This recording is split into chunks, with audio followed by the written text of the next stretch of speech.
what you are doing is getting this stuff down on a piece of paper. So you need to start memorizing the strong acids and strong bases. So those are listed here for you.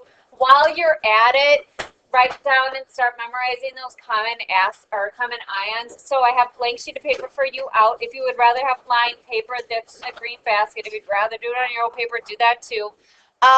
This is about learning and memorizing. That's why I'm making you write it. Obviously, I could have printed this for you, but it's better for remembering if you write it. It's even better if you like talk to yourself while you're doing it and be like, oh, acetate CH3COO minus. Okay, so jot these down. Watch carefully for the charges, and then we're gonna learn. Okay. Today, part of what we're learning, you have actually done before. It's one of the rare topics that you saw in Honors 10, writing net ionic equations. So we are going to start by starting with an equation with silver nitrate and potassium chloride. We learned already what aqueous means. Aqueous means that it is in a beaker, the little water magnets have surrounded and separated the molecule into ions. We call that dissociation. Things dissolve, but ionic compounds can also dissociate into their ions. If there are ions, then we call them electrolytes. They cause electricity to be conducted, and they are conductors. Okay, so with your Bada Buddy and using your packet, figure out what the products are and the phases of those products. Solid or aqueous. Ready, go. Okay, so silver chloride. Now, if you look on your solubility chart, it looks like all chlorides are soluble, but the exceptions are silver chloride, mercury chloride, or lead chloride. Right. So that means that this is going to be our precipitate. Okay? This is called the molecular equation. That's like what we're used to doing. The molecular equation shows everything like it's a molecule. We know that, though, if it's aqueous, it's not actually a molecule. They're actually ions. They were surrounded and separated. I'm coloring, so I'm going to do the next one in red, and we're going to call it the complete ionic. I'll let you give me one. Because you don't like them. I did. Yep, I dropped it 7 inches and it was almost. The complete ionic equation shows everything as it actually is. So if we have, if we have an aqueous situation, that means that they are surrounded and separated.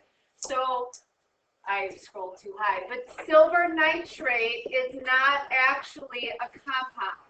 It's silver ions separated from their nitrate ions.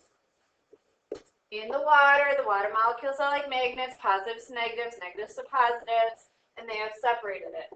Same thing with the potassium chloride. It's not actually potassium chloride if it's aqueous. It's potassium ions and chloride ions separated by the water molecules. At the bottom of the beaker, we know to draw a mound because that is going to be our precipitate. That one is together. That's a solid. That's the only actual molecule aside from water in that beaker. And then potassium nitrate is not actually potassium nitrate. It's potassium ions and nitrate ions. The one thing you have to be careful of is make sure it's all balanced. Okay? So if we had subscripts, so if it was like Ag2NO3, make sure you have 2 Ags. Right? Like you just got to keep everything balanced. That is called the complete ionic. The third type is called the net ionic.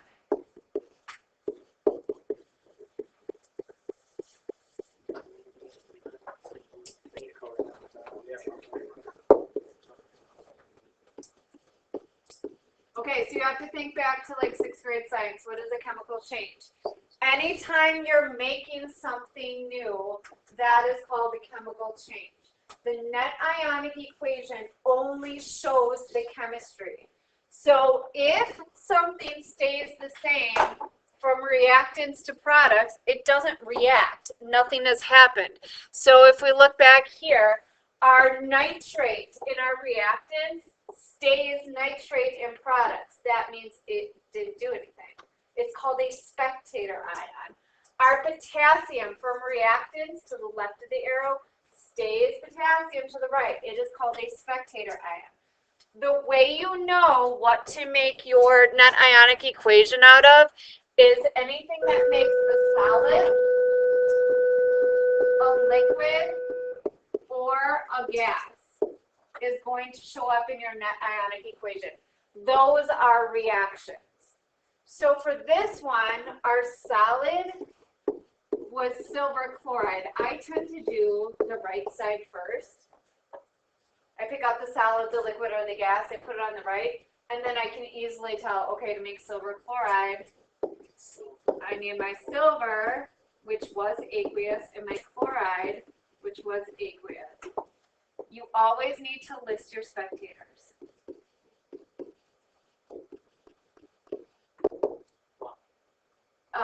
They're going to ask you. It'll be like an AI. What are the spectator ions? So we just do it. Jonathan?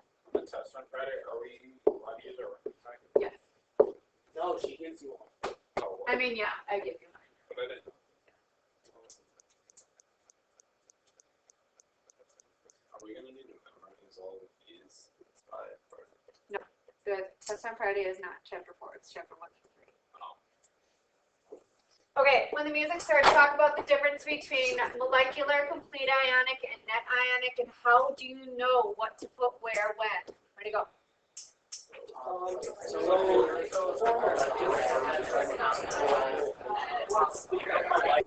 Okay, the next few slides are the words that goes along what we did. So if you follow through the slides, I will often add in the slides, but not like actually write anything on them. They're just the words of things that I said. So molecular equation, complete ionic, and net ionic is just when you're going back and studying, maybe you want to use that. Let's talk about acids.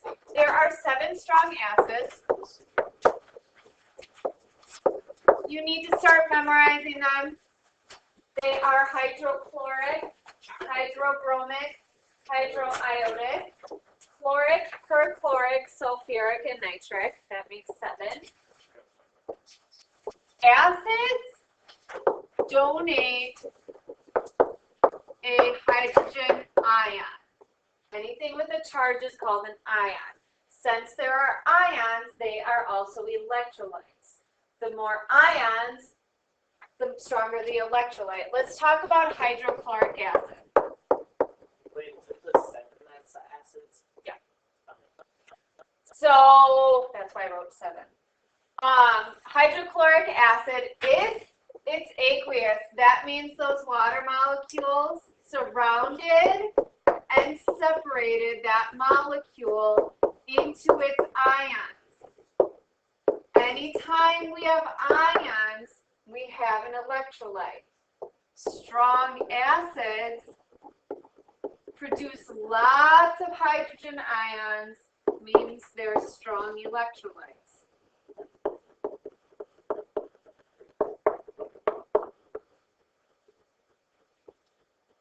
This here, the fact that it produces hydrogen ions is why it's an acid. Anything that when it dissociates produces a hydrogen is called an acid. Remember the difference between dissolving and dissociating? Lots of things can dissolve, but not everything dissociates. Dissociates means we have ions. Let's talk about weak acids though. We're going to use acetate because it's so common and it's kind of that goofy one that sometimes you see it as a clue and sometimes you don't. Yeah. So acetic acid, acetate, CH3, COO, it has a minus charge. If we turn an 8 to ic, because it's an acid, it becomes acetic acid. We add a hydrogen on it. Just like any acid, When we put it in water, it's going to dissociate. These, it's just not going to dissociate very much. Some H's, some, a teensy, and then the other ion is the acetate ion. So this H comes off, and then the acetate is left. T dissociation equals a weak acid equals a weak electrolyte. The light bulb will light up because there are some ions, just not very many. How do you know the difference? If it's not one of the 7 strong acids, it's going to be a weak acid. Okay? When the music starts to talk to you about acids, and I'm going to answer Jonathan's questions. Ready, go.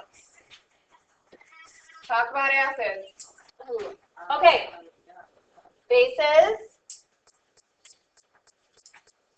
The strong bases are the 8 in the hydroxide group. So you're going to have to start memorizing them, although that's way easier because you can just look up and see they're in a black box on the periodic table for now. Let's talk about sodium hydroxide. Sodium hydroxide is a strong base. It's right here in this hydroxide group.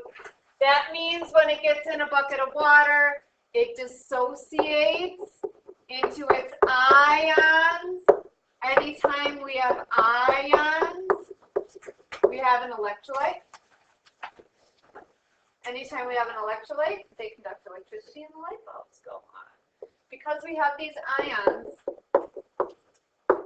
that means that it is a strong electrolyte.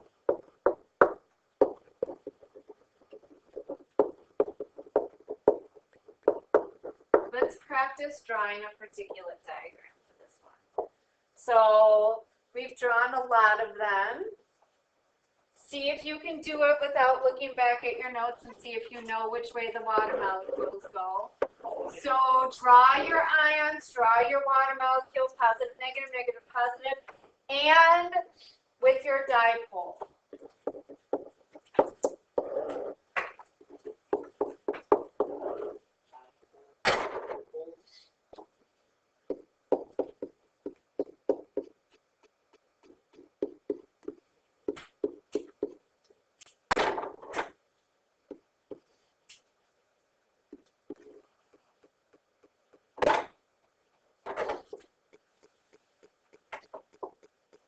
I can see exactly where my board is shorting out.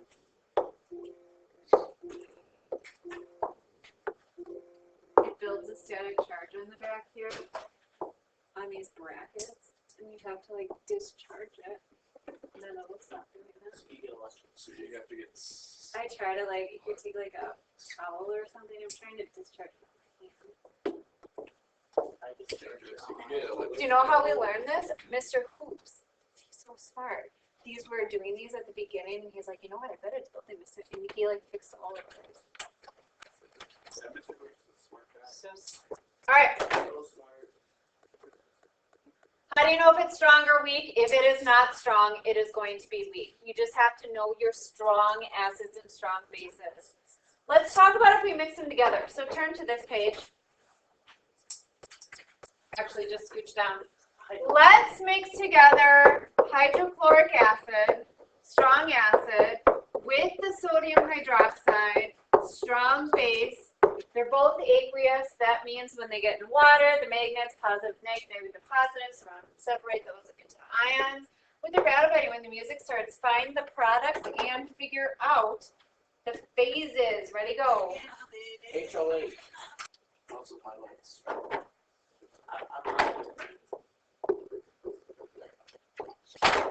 Actually, I am too.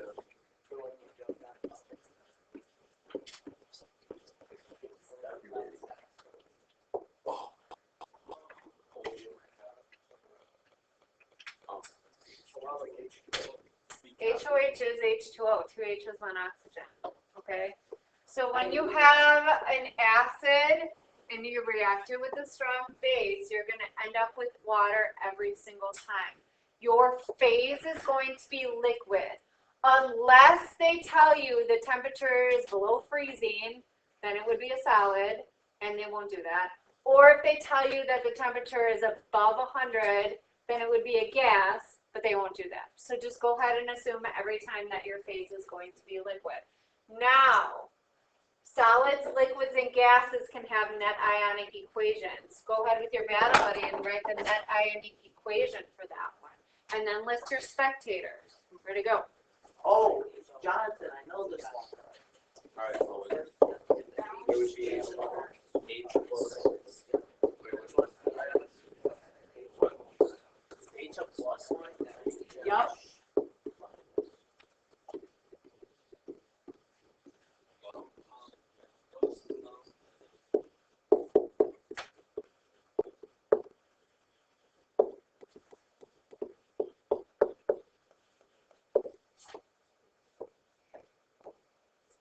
Why do they do the L in cursive? I just do because otherwise it looks like one. Because it looks like one. You do capital. No, that means liters.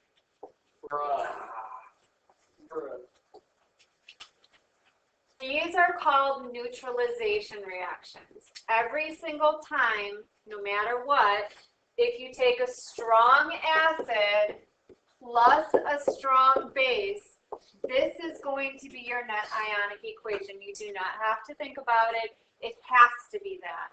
It's always going to make salt water. Okay? I know this is table salt, but salt, remember, is anything ionic. It's always going to make salt water. This is always going to be aqueous, and then our net ionic is always going to look like this, and your spectators are the other ions. Okay? And that's called a neutralization reaction. All right, when the music starts, just talk about neutralization reactions really quick. I'm going to answer Jonathan's. Yeah. Are you sure? Can we move on then? Got it? We actually did the last the other day. What is the net ionic always going to be? H2O. And salt. Solid, liquid, gas. Okay. Solid liquid gas. One other thing I have to teach you, carbonates. A carbonate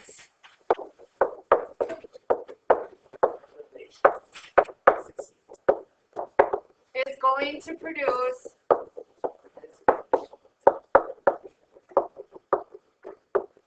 carbon dioxide and water.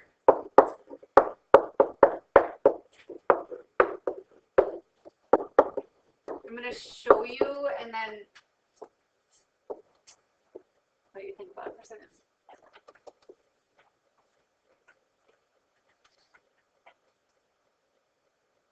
So if you look at the example, if I only gave you calcium carbonate and hydrochloric acid, you're going to go, okay, well, I can do that. Outside's right, calcium chloride, got it.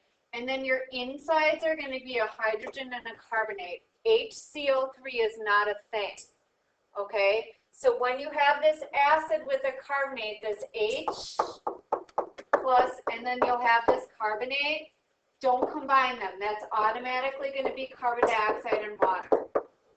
And then balance it. So it's an acid with a carbonate. Do this one like sodium and then bromine, okay, and good. And then you're going to go do your inside. HCO3 is not a thing. HCO3 will automatically just flip into H2O and CO2. Okay? When the music starts, get out your sample problems. We're going to do some sample problems. Ready? I'm turning up the nodding music. Ready, go. With your battle buddy, do number 3, number 4, and number 5. You might want to scoot your desk because you're going to be like working on these for a while.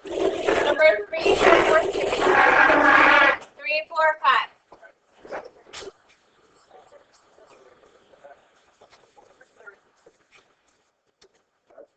So you just like multiply them? No, I like statistically did it. Do number 6 when you're done, and then you have some homework I'll talk to you about in a second. Okay, so you need to practice writing complete ionic, molecular complete ionic, and net ionic. Not because I don't think you can do it. I know you can do it if you had a limited time, but you do not have a limited time. You need to whip out an equation in 30 seconds or less, including phases. So I'm forcing you to start memorizing yourself. solubility rules, memorizing your charges, so you're not having to like look up what's a carbonate every time. This worksheet is just for you to get faster at it. Once you can do them in 30 seconds or less, don't do it anymore, then you're good to go. Until then, though, you need to practice. In fact, on the AP exam, you have no time to do this. You would have to read an equation, know what the net ionic is before you even can think about what the question is asking, okay? We're not there yet, but 30 seconds, so kind of time yourself on that. When you're done with that, reactions in aqueous solutions 2 is in Schoology 1 through 3. Yes, Paul?